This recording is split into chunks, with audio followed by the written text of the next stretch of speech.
Coach, if you would like to open with a statement. Yeah, I thought the first half we played really well. The second half, the goal we gave up was a counter. Started off with a corner kick, and it's, disappointing to give up a goal like that. But, I think you saw the young team and their character, and we're starting to mature and find our stride, and, happy with the performance overall.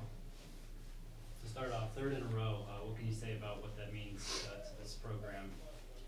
Yeah, I think for us, we take pride in winning the MAC, and we know it's difficult. I think a lot of people don't understand how difficult it is, and to continue to do it, and with everyone gunning for you, I think says a lot about our program and the guys we have here.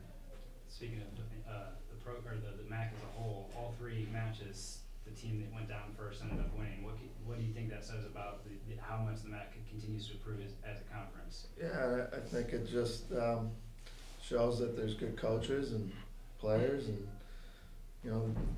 key. And this year I think it goes to the conference schedule, out of conference. I think those guys stepped up their schedule, and other teams have, and I think those experiences have paid off in the tournament and other key games this year. And we've learned that lesson from playing tough opponents. Anthony, can you talk about the winning goal? Looked like he had a good one, and then all of a sudden it came back to you. Yeah, I don't know. I just made eye contact with Saad when he got it out wide, and I just knew he was going to deliver a good ball, so I ran near post, and he put it right on my foot. So. Did it come off the goalie? Yeah, it went off the goalie, but thankfully bobbled it, so I was able to put it away. He had been catching everything. How did he miss that one? I don't know. I think it was because it was a quick play, and he didn't expect me to make that run there and that ball to be perfectly in front of me, so I give a lot of credit to Saad on that. Yeah, and you guys had a lot of success this weekend at the penalty spot. Just talk about what your teammates were able to do to get you guys in that position.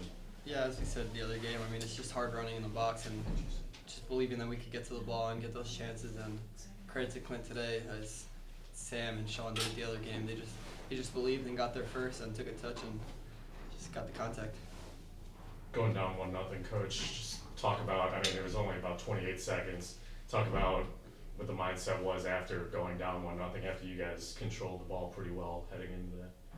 Yeah, I think these guys just didn't want to let the opportunity slip, and up to that point we were pretty dominant, and I think maybe their goal in a sense gave us the extra push we needed to get a goal. And yeah, like you said, credit to Clint. In the box there's a loose ball, he gets to it and takes advantage of the foul on them.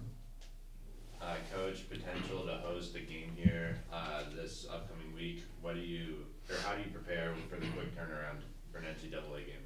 Yeah, this is where we're gonna have to use our experience from last year. We'll recover and see who we get the matchup, and then it's just about getting the training sessions for these guys ready, and it's all about playing our game anyway. So we're gonna play Akron soccer, and if we play well, we'll beat anybody. Coach, not too many subs. Subbed Anthony in. What were you looking to get from him? And obviously you got a goal, so.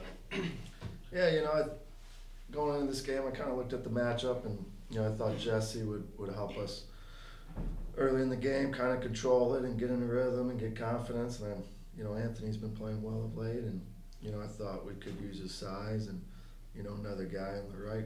I moved Sam there because I wanted him to attack the box with a dribble. So those things that didn't exactly work out like that, but it still worked. So I was pleased, but it was all planned. It was a thought that we had going into the game. First 66 minutes, no one scored. The 67th minute, Bowling Green scores, and then you guys get a PK and Adam scores. So what was that 67th minute like for you guys with the changing momentum?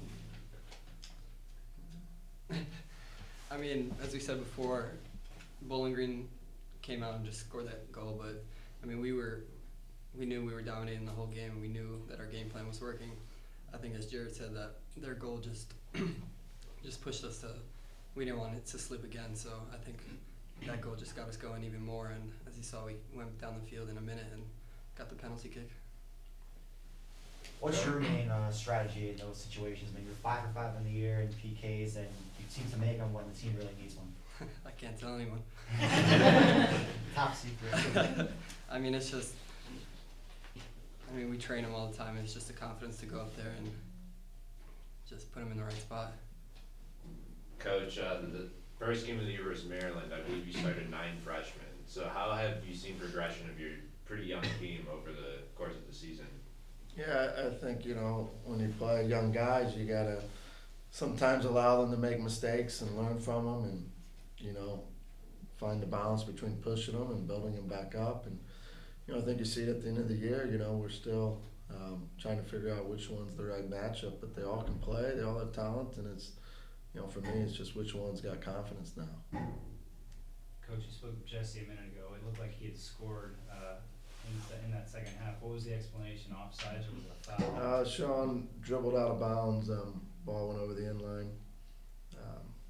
From my vantage point, it looked like a good call. Anything else, guys? Thank you, Coach. Yeah, thanks, guys. Congrats, guys. guys. Thank you. Guys.